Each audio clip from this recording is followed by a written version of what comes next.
My wife called me terrible in bed, but her best friend said he's actually amazing. She panicked. Her own words destroyed everything.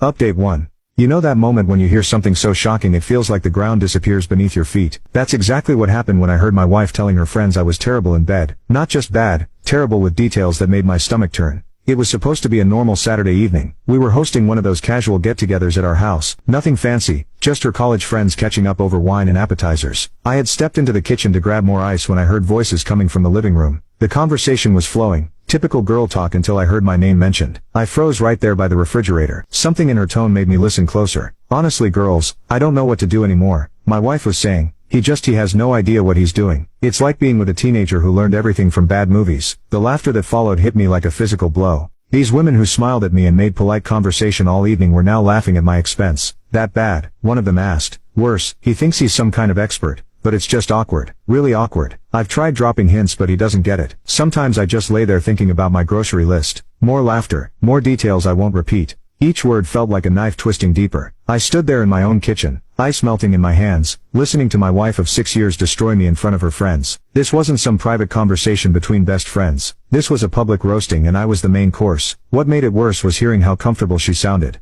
This wasn't the first time she had talked about me like this. The way she delivered each punchline, the way her friends responded, it was all too rehearsed, too familiar. I set the ice down and walked quietly toward the living room doorway, staying just out of sight. I needed to see their faces. I needed to understand how deep this betrayal went. Maybe you should talk to him directly, suggested another voice. I recognized it as her best friend, the one who always seemed a bit different around me, more reserved. Now I was starting to understand why. Talk to him. My wife laughed again. And say what, honey? Everything you think you know about pleasing a woman is completely wrong. That would crush him. He's actually proud of himself if you can believe that. The cruelty in her voice was something I had never heard before. This wasn't the woman I married. This wasn't the woman who told me she loved me every morning. This was someone else entirely. I watched through the crack in the doorway as she took another sip of wine and continued her performance. Her friends were hanging on every word, some looking uncomfortable but still listening, others clearly enjoying the entertainment. The worst part is he thinks he's being romantic, she went on. All those little gestures, the way he tries to set the mood. It's almost sweet if it wasn't so ineffective. That's when something inside me shifted. Not heartbreak, not anger, something colder, more calculating.